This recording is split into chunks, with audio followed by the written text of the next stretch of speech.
Boa noite, amados irmãos, na maravilhosa graça do Senhor Jesus.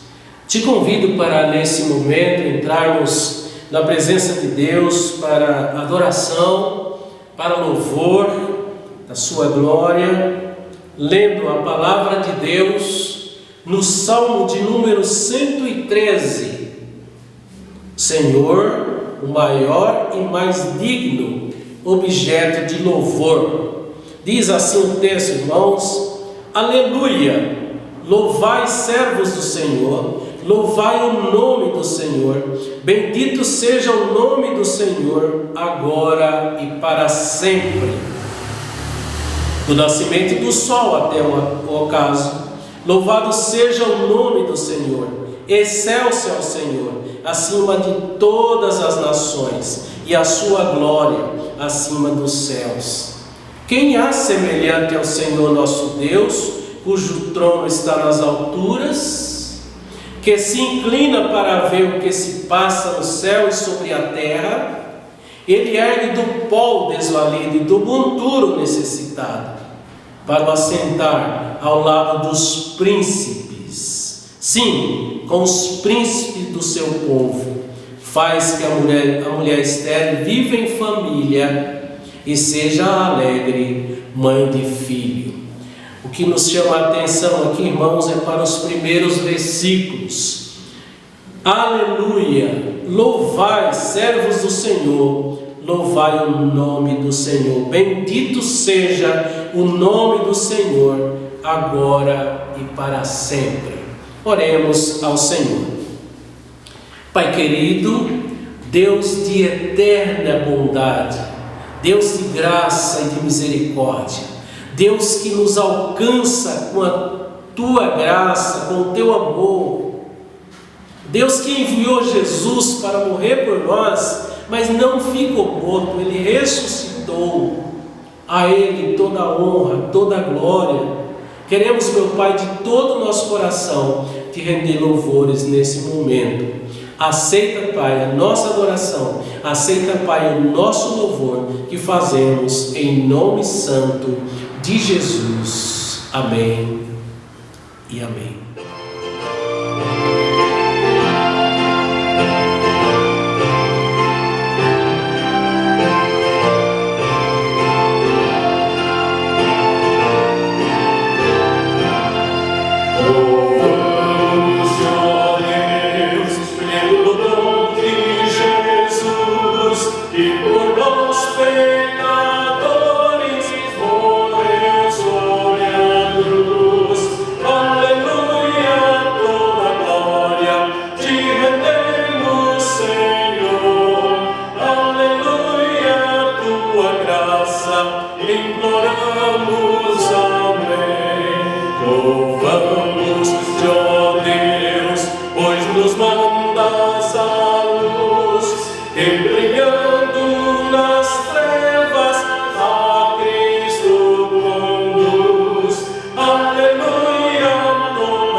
Irmãos, quero ainda ler a palavra de Deus com os irmãos O texto que está em 1 Coríntios capítulo 15, versículo de número 20. Aqui, irmãos, está a nossa confissão de fé. Cremos na ressurreição dos mortos e na vida eterna. Diz o texto, irmãos, 1 Coríntios 15, 20. Mas de fato Cristo ressuscitou de entre os mortos, sendo Ele mesmo as primícias dos que dormem. Vamos cantar, irmãos, para o Senhor neste momento.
Irmãos, agora nós ouviremos a palavra do Senhor com nosso irmão reverendo Renan.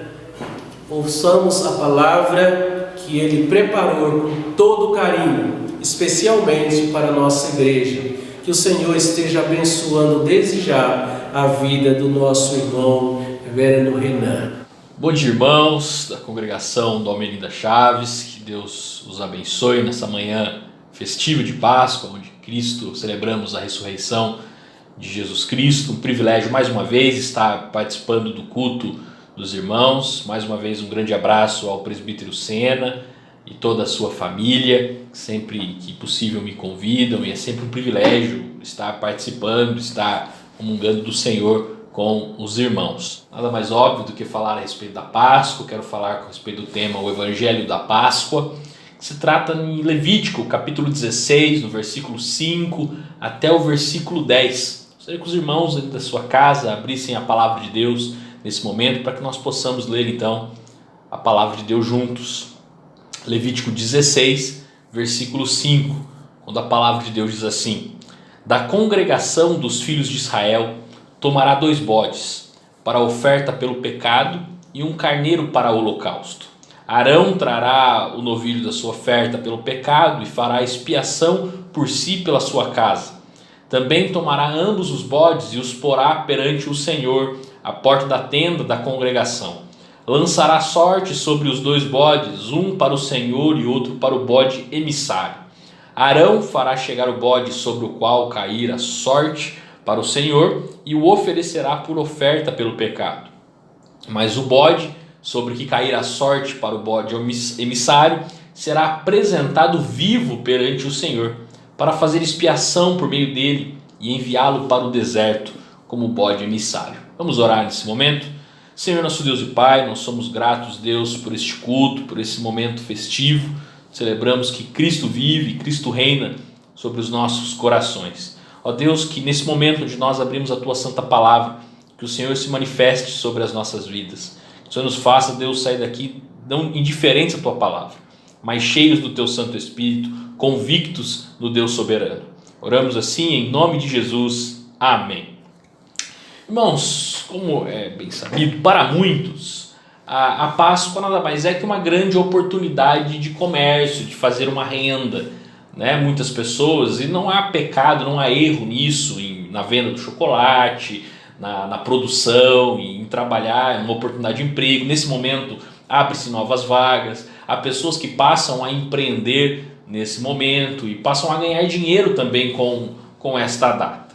Okay? A questão é quando nós apenas baseamos o nosso calendário nisso, quando nós apenas baseamos a Páscoa como algo do consumismo, quando as nossas crianças mais aguardam o chocolate, mais aguardam a surpresa de quantos ovos elas receberão, do que de fato a compreensão de que Cristo reina, de que Cristo venceu a morte, de que Cristo vive. Isso cabe a nós passar para os nossos filhos. Mas também há, por outro lado, pessoas religiosas que compreendem, ainda que intelectualmente, que esta é uma data a respeito da ressurreição de Cristo.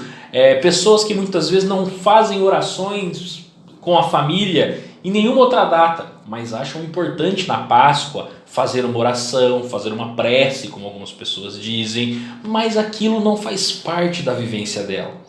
Aquilo que ela faz é simplesmente no Natal, para lembrar que Jesus nasceu, na Páscoa, em ocasiões especiais. Ela compreende que é importante, mas aquilo não é uma prática costumeira, aquilo não é algo de extrema importância na sua vida.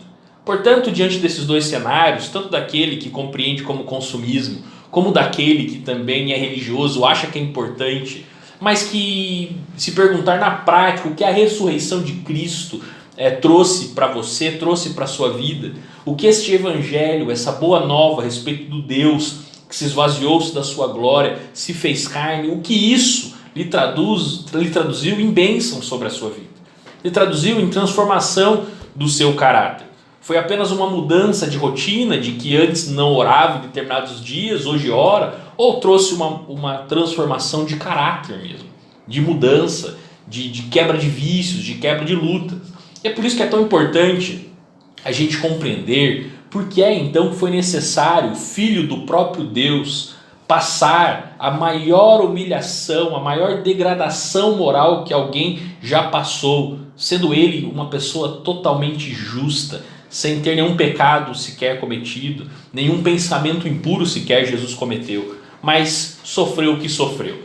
Então é importante a gente compreender pelo menos 2 coisas, né? Primeiro, que quando nós falamos a respeito da Páscoa, quando nós falamos que Jesus Cristo morreu e ressuscitou por nós, nós precisamos entender que Jesus Cristo, ele esgotou o cálice da ira de Deus. Ele esgotou o cálice da ira de Deus que era sobre mim, que era sobre você. Acompanhe o que diz o versículo 8 e o versículo 9, quando diz assim: lançará sorte sobre os 2 bodes, um para o Senhor e a outra para o bode emissário. Arão fará chegar o bode sobre o qual cairá sorte para o Senhor e oferecerá por oferta pelo pecado. O bode que for escolhido pelo Senhor era um bode que era separado para servir como oferta, como sangue, como sacrifício no altar. A consequência para a purificação do povo, para a purificação do sacerdote, aliás, era a morte de um bode, para que as impurezas então fossem retiradas do sacerdote e o povo então fosse perdoado. Isso acontecia, este ritual acontecia anualmente, o povo precisava então ter ali o dia da expiação, o dia do perdão. Hoje para o judeu é o Yom Kippur, né? Ainda é um dia bastante importante no calendário judaico. Então, se no Antigo Testamento o povo precisava depositar a sua fé no sacerdote, porque caso o sacerdote não tivesse puro diante de Deus para buscar o perdão de Deus, todo o povo não era perdoado. Hoje nós vivemos debaixo de uma realidade diferente. Nós vivemos debaixo de uma realidade do bode perfeito, que é Jesus Cristo, que não se fazendo então mais necessário anualmente rituais, mas agora de forma definitiva, todo aquele que crê, todo aquele que deposita sua confiança exclusivamente em Cristo Jesus, tem os seus pecados perdoados de forma definitiva. Mas para isso acontecer, para que os nossos pecados fossem perdoados, foi necessário Jesus Cristo esgotar o cálice da ira de Deus. E o que isso quer dizer? Em vários momentos, a Bíblia, de forma metafórica, usa o cálice como uma expressão ao juízo de Deus. Por exemplo, o Salmo 75, versículo 8 diz assim: na mão do Senhor há um cálice cujo vinho espuma, cheio de mistura, dele dá a beber, sorvem-no até as escórias, todos os ímpios da terra. Aqui vemos que o cálice que Deus derrama e que os ímpios bebem até as escórias é o cálice do juízo de Deus. Você encontra ideias similares no Abacuque 2,16, Jeremias 25,15. Ele é ainda mais específico a respeito do cálice, como a ira de Deus é aquilo que transborda dentro deste cálice, né? Onde ele diz que neste cálice há o furor de Deus. Nós encontramos isso também em Apocalipse 14, no versículo 9, no versículo 10, quando ele, apontando para o futuro, ele se refere novamente ao cálice da ira de Deus. Ele diz assim: olha, se alguém adora a besta, adora a sua imagem e recebe a sua marca na fronte ou sobre a mão, também esse beberá do vinho da cólera de Deus, sem mistura do cálice da sua ira, e será atormentado com fogo e enxofre diante dos santos e na presença do Cordeiro. Então assim nós vemos que o cálice era então uma expressão metafórica se referindo ao juízo de Deus, expresso no derramar da sua ira sobre as nações pecadoras. Então aqui nós entramos num assunto delicado hoje, irmãos, porque quando nós falamos em ira, muitas pessoas compreendem a Deus apenas como esse Deus cultural que nós estamos vendendo. Um Deus good vibes, um Deus apenas paz e amor, um Deus que você fala o tempo inteiro que Ele ama a todos, um Deus complacente. E de fato, Deus nos ama, Deus é amor, Deus é graça. Mas a mesma quantia de amor é a mesma quantia que Deus tem em seu caráter de ira. E Ele coloca isso o tempo inteiro, tanto no Antigo Testamento como no Novo Testamento, a respeito da ira de Deus. De que Deus derrama a sua ira sobre os ímpios, que Deus derrama a sua ira sobre os injustos. A carta de Paulo em Romanos 1, versículo 18 diz que a ira de Deus se revela do céu contra a impiedade e a perversão dos homens, que detém, que suprime a verdade pela justiça, ou seja, aqueles que vivem a sua vida baseado no pecado, baseado na imoralidade, a ira de Deus está sobre eles. Que todo aquele que não confessa Jesus Cristo como único Senhor e Salvador, está debaixo da ira de Deus. Não importa se para a cultura, moralmente, ele é uma pessoa, entre aspas, boazinha. Se ele não confessa Jesus Cristo como Senhor, ele está debaixo da ira de Deus. Nós vemos isso depois em Romanos 2, capítulo 5. Nós vemos isso de forma muito clara em Efésios, capítulo 2, versículo 3, que diz que nós éramos por natureza, quando nós nascemos como filho da ira. E como filho da ira de Deus, a ira do Senhor está sobre mim e está sobre você. Nós vemos em Apocalipse, em vários momentos, falando a respeito da ira de Deus. Então, portanto, nós podemos dizer que a ira de Deus é a sua justiça em ação, retribuindo a todos nós de acordo com o que nós merecemos, que é sempre condenação por conta do nosso pecado. Então, quando nós falamos que Cristo esgotou o cálice da ira de Deus, Nós estamos falando de que toda a ira, de toda a humanidade, de todos os pecados que era sobre mim, que era sobre você, Cristo esgotou. Cristo, na palavra teológica, ele propiciou os nossos pecados. O que isso quer dizer? Que ele se fez pecado, mesmo não sendo. Ele se fez maldito, mesmo jamais tendo pecado, para que eu e você hoje pudéssemos ter livre acesso a Deus. Para que, assim como o povo judeu acreditava na purificação vinda do bode que era morto, do sangue do bode que era aspergido, hoje nós não precisamos mais desses rituais. O sangue do próprio Deus caiu, derramou, para que hoje nós pudéssemos ter livre acesso ao Pai. Para que hoje nós pudéssemos ser retirados da condição de inimigos para co-herdeiros do seu reino. Para que hoje nós pudéssemos ser retirados de inimigos para amigos de Deus. Para que hoje nós pudéssemos ter liberdade no Senhor. E, portanto, é isto que a ressurreição deve nos levar em conta. Que Jesus esgotou todo o cálice da ira. Que Jesus esgotou todo o pecado. Não há mais condenação para aqueles que estão em Cristo Jesus. Mas não foi simplesmente de graça, como muitas pessoas falam. Sim, a salvação é gratuita em Jesus, mas foi por graça, por misericórdia. Foi necessário o justo pagar pelo injusto. E quando nós temos esta compreensão de que Cristo esgotou o cálice da ira de Deus, de que o pecado não tem mais condenação sobre a minha vida e sobre a sua vida, isso nos leva a ter um sentimento de humildade, em reconhecer que não é pela nossa força. O dia de hoje é um dia para refletirmos no poder, na soberania de Deus. É um dia para, quem sabe, você que está pesado, aflito com as lutas, com as dificuldades, com os questionamentos, se de fato Deus o ama. É dia para reafirmar em Jesus que sim, Deus lhe ama. Que sim, Deus está com você. Que sim, Deus se importa com você. Ele se importa tanto que ele esgotou todo o peso do pecado, todo o jugo do pecado, que deveria recair sobre você, que o levaria ao inferno, não importando as suas forças morais, mas o condenaria.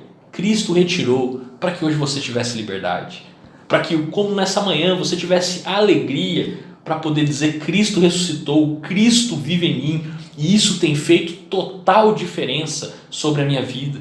Tem feito total diferença sobre o meu caráter, sobre a forma que eu lido com a minha casa, porque Cristo esgotou todo o cálice da ira de Deus. Hoje eu vivo apenas debaixo da graça. Amém? Mas um segundo aspecto que nós podemos compreender sobre esse evangelho da Páscoa, esta boa nova de Jesus Cristo sobre as nossas vidas, é que, em segundo lugar, em Cristo nós temos livre acesso ao Pai. O versículo 8 e o versículo 10 diz assim: lançará sorte sobre os dois bodes, um para o Senhor e a outra para o bode emissário. Mas o bode sobre que cair a sorte para o bode emissário será apresentado vivo perante o Senhor, para fazer expiação por meio dele e enviado ao deserto como bode emissário. No primeiro bode, então, nós encontramos a figura de um substituto, ou seja, o bode foi o substituto que sofreu a ira de Deus pelos nossos pecados, segundo a justiça de Deus. Segundo a justiça de Deus, então, a ira ela precisava ser derramada. Portanto, anualmente sacrificava-se um para Deus derramar a sua ira sobre ele, e o povo fosse purificado, o sacerdote purificado, então, para poder adorar a Deus de forma agradável. No segundo bode, denominado como bode emissário, ou melhor, esse termo na verdade traz uma ideia de bode expiatório, que é bom nós compreendermos à luz de Levítico 16, do versículo 20 ao versículo 22, quando diz assim: havendo, pois, acabado de fazer expiação pelo santuário, pela tenda da congregação e pelo altar, então fará chegar o bode vivo. Arão porá ambas as mãos sobre a cabeça do bode vivo e sobre ele confessará todas as iniquidades dos filhos de Israel, todas as suas transgressões e todos os seus pecados, e os porá sobre a cabeça do bode e enviá-lo-á ao deserto pela mão de um homem à disposição para isso. Assim, aquele bode levará sobre si todas as iniquidades deles para a terra solitária, e o homem soltará o bode no deserto. Então, ao sacerdote colocar as duas mãos sobre a cabeça do bode e confessar sobre ele todos os pecados do povo, o sumo sacerdote simbolicamente transferia esses pecados para o bode, que depois então os levava para o lugar deserto, para onde nunca mais aquele bode seria visto. E esse bode era chamado de bode expiatório, porque toda a culpa era transferida para ele, que carregava os pecados para o deserto, para onde jamais alguém pudesse ver ou relembrar. Então, para a gente lembrar, na primeira parte do ritual, envolvendo os dois bodes, a morte do primeiro simbolizava o meio de propiciar a ira de Deus por intermédio da morte, né? Usando a morte de um inocente no lugar do pecador. No segundo aspecto do ritual, o envio do bode expiatório para longe estabelecia o efeito dessa propiciação, que era, na verdade, a remoção completa dos pecados da presença do Deus Santo e do seu povo. Primeiro, Deus derramava a sua ira sobre o pecado. E o segundo, através do envio do bode para longe, trazia simbolicamente a ideia de que Deus apagaria por completo. Deus removeria por completo, para onde aquele pecado não pudesse ser mais visto, não pudesse ser mais relembrado. Aquilo estava apagado, aquilo estava zerado. Como ambos os bodes representam a figura de Cristo hoje para nós podemos dizer que Cristo se tornou o nosso bode expiatório. Cristo na cruz levou todos os nossos pecados em um sacrifício propiciatório e por meio desse ato ele carregou os pecados para longe do seu Pai. Ele absorveu aquela ira e também levou para longe. Ele apagou, removeu completamente qualquer registro dos nossos pecados. Jesus, não apenas na cruz, recebeu a ira do seu Pai. E depois de receber a ira do seu Pai e apagar os nossos pecados pela primeira vez, ele disse, olha, vão lá, vivam agora. Vocês terão mais uma chance. Vamos ver como vocês se comportam. Caso pecar de novo, vocês serão punidos. Né? Aí sim vocês irão para o inferno. Não. Ele removeu de forma completa. Ele recebeu a ira, absorveu tudo aquilo e removeu todo o nosso pecado por toda a eternidade. Para que hoje nós pudéssemos ter livre acesso ao Pai. Para que hoje a remoção completa dos nossos pecados venha juntamente com uma purificação. A Bíblia diz que quando nós confessamos os nossos pecados, tendo confiança que Cristo Jesus já os levou na cruz, Ele é fiel e justo para nos perdoar os pecados, para apagar, remover qualquer lembrança. Lembre, o pecado não tem mais condenação sobre a sua vida. Mas Ele não é justo e fiel apenas para nos perdoar, mas também para nos purificar, mas também para nos santificar, para nos fazer andar em novidade de vida. Este é o Deus maravilhoso, o Deus gracioso que nós estamos celebrando nesta manhã. O Deus que deu a sua própria vida em função de gente pecadora como eu e você, para que hoje nós não pudéssemos ter mais a identidade de pecador, mas a identidade de justos, de santos diante de Deus, para que quando Deus olhasse para mim e para você, Ele dissesse, este é o meu filho amado, de quem eu me comprazo, de quem eu tenho deleite, de quem eu tenho enorme prazer. Meu irmão, minha irmã, descanse no Senhor, deposite a sua confiança em Cristo Jesus, que esse seja um dia de alegria dentro do seu lar, que esse seja um dia para você falar a respeito desse Deus maravilhoso, gracioso sobre os seus filhos, para os seus filhos. Que hoje seja um dia para você refletir para onde está indo a sua vida, qual tem sido a prioridade do seu coração, ganhar dinheiro nesta terra, acumular coisas aqui, ou será que você tem gastado a sua vida em prol do reino daquele que tudo deu para você, daquele que fez aquilo que ninguém pode fazer, que é transformar o seu caráter, transformar os seus desejos, os seus afetos, que outrora era pelo pecado, e agora passa a ser por Deus. Que hoje seja um dia de reflexão, mas também de esperança, de que aquele que fez tudo isso por nós, ele está à disposição para nós confessarmos as nossas lutas, crendo que nele há perdão real, crendo que nele há novidade de vida. Portanto, faça isso, fale com Deus nesse momento e que o Senhor, tenha certeza, irá derramar graça, misericórdia sobre a sua casa, sobre a sua vida. Que Deus o abençoe. Mais uma vez, obrigado ao presbítero Sena, um grande abraço a toda a congregação, uma feliz Páscoa e que Deus os abençoe. Deus, queremos, meu Pai, nesse momento te agradecer, Pai, porque passamos momentos agradáveis na Tua presença, Pai. A alegria da ressurreição, Pai, da esperança de vida eterna, Pai. Nós queremos te agradecer, Pai, pelo Teu amor, pela Tua grandeza em nós, Pai. Obrigado, ó Deus, por nos abençoar e estar conosco sempre. Te pedimos, Pai, que traz, ó Deus, para o Teu povo uma semana abençoada, cheia de graça, cheia de verdade, Pai, com a Tua palavra. Oramos assim agradecidos, em nome santo do Senhor Jesus. Amém.